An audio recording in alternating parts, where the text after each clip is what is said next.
की शुरुआत करेंगे। गुड आफ्टरनून आप सभी को। गाबा सर, शुरुआत करें।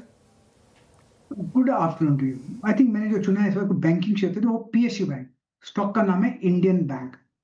877 के अंडर काम कर रहा है। 870 का स्टॉक है, सिर्फ 6-6.5 रुपए का स्टॉक है, ज्यादा नहीं। टारगेट समझिए कल तक 900 पॉसिबल है इंडियन बैंक। इंडियन बैंक गाबा सर को पसंद आ रहा है। मानस जी, गुड आफ्टरनून, आपकी पिक क्या होगी? गुड आफ्टरनून शेयर जी। तो देखिए, एस्ट्रल पे खरीदारी करने की राय रहेगी। एस्ट्रल लगातार 200 मूविंग एवरेज पे सपोर्ट ले रहा है और आज के पैटर्न को देख के लग रहा है कि स्टॉक तैयार है एक फ्रेश ब्रेकआउट के लिए। तो करंट लेवल्स पे यहाँ पर खरीदारी करेंगे और 1549 के स्टॉप लॉस से खरीदारी करनी है और 1610 जो प्रीवियस हाई था 1610 वही आपके टारगेट रहेंगे। चाहे तो 1600 वाला कॉल ऑप्शन जो 21 रुपए पे ट्रेड हो रहा है उसमें 14 रुपीज का स्टॉप लॉस लगा लें और 35 रुपीज के टारगेट सेट करें। ओके, एस्ट्रल या तो फ्यूचर्स ले लें या 1600 की कॉल ले लें। टाटा मोटर्स में रिकवरी आ रही है वैसे, अब 7% नीचे रह गया 10% वाला। अब राजेश जी, आपकी ट्रेड इस समय की। Good afternoon. गुड आफ्टरनून अनुज जी, गुड आफ्टरनून एवरीवन। अनुज जी देखिए, मेरी नजर सीडीएसएल के चार्ट के ऊपर है। आप सीडीएसएल का डेली चार्ट देखें, करीबन 1280 के आसपास यहाँ पे एक रेजिस्टेंस था स्विंग का। तो 1280 के ऊपर ये ट्रेड हो रहा है 1293 पे। तो 1280 के ऊपर बाय, 1270 का स्टॉप लॉस। इसका जो नेक्स्ट रेजिस्टेंस आएगा वो आएगा करीबन 1335 पे। तो CDSL is a buy. CDSL ये अच्छा लग रहा है कैपिटल मार्केट स्पेस में। राजेश जी को। आशीष कयाल जी, गुड आफ्टरनून, आपकी पिक?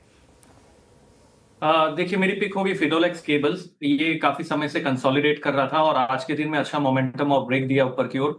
तो फिनोलेक्स केबल पे बाई की राय होगी। ऊपर में टारगेट हम 1155 का देख सकते हैं। स्टॉप लॉस लगाना होगा 1060 का। ओके, 1060 का स्टॉप लॉस लगाना है फिनोलेक्स केबल में। विकास जी, गुड आफ्टरनून, आपकी पिक।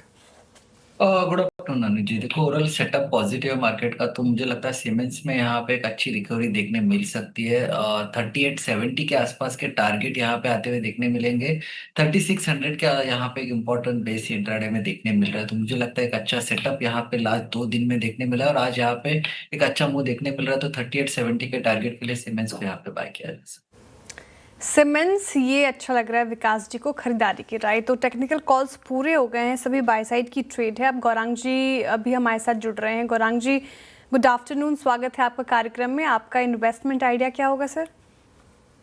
बहुत धन्यवाद श्रेया जी, मंच पर आमंत्रित करने के लिए। सीएनबीसी आवाज के दर्शकों को और मंच पर उपस्थित सभी महानुभावों को और आपको सादर प्रणाम और शुभ दिन हमारे तरफ से। एक छोटा डिस्क्लोजर दे देते हैं कि जो भी निवेश लायक रणनीति आज दोपहर आपके कार्यक्रम में रखेंगे, ये बुनियादी तर्क के आधार पर लंबी अवधि के लिए है। इसमें हमारी कंपनी जियोजिस अथवा मेरा किसी भी प्रकार का व्यक्तिगत निवेश नहीं है, ना ही किसी प्रकार का वित्तीय लाभ मिलता है, ना ही किसी प्रकार का हितों का टकराव। लेकिन इस स्तर पर राय हम हमारे क्लाइंट्स को देते हैं। संभव है कि उनका निवेश हो सकता है। तो अभी चर्चा हुई थी रक्षा क्षेत्र की और मैं अभी सुबह कुछ पढ़ रहा था।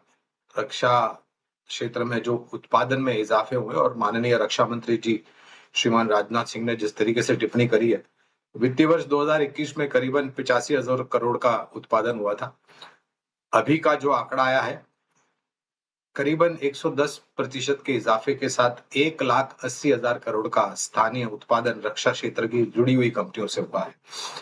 और ये अनुमान लगाते हुए कि इसका भविष्य आगे जाकर के और उज्जवल है, न तो सिर्फ स्थानीय मार्केट के ऑर्डर से लेकिन विदेशों से जो ऑर्डर आएंगे और एक्सपोर्ट मार्केट एक बहुत बेहतरीन अपॉर्चुनिटी के रूप में उभरेगा।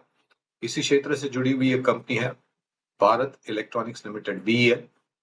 काफी बार हमने चर्चा की है, लेकिन लगातार हर कुछ समय बाद इस कंपनी को एक और ऑर्डर मिलता है। ऑर्डर बुक काफी सक्षम और मजबूत और उतनी ही अनुभवी ये कंपनी है उस ऑर्डर बुक को जमीनी स्तर पर कामकाज पर लाने के लिए, जिससे नतीजों में इजाफे होते हुए दिखेंगे।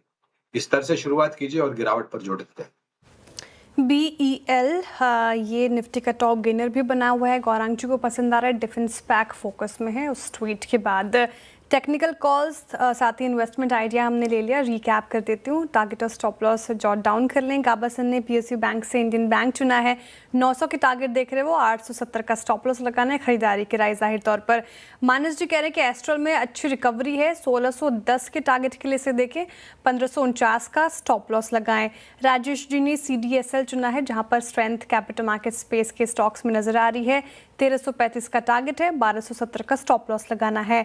आशीष जी ने फिनोलेक्स केबल्स चुना है, यहाँ पर स्ट्रेंथ उनकी तरफ से 1155 के टारगेट आए हैं, 1060 का स्टॉप लॉस। विकास जी सीमेंस के साथ जाना चाह रहे हैं, जहाँ पर मजबूती और 3870 के टारगेट है, 3600 का स्टॉप लॉस लगाना है। और आखिर में गौरांग जी ने अपना इन्वेस्टमेंट आइडिया बताया, लंबी अवधि के नजरिए से BEL उनको पसंद आ रहा है।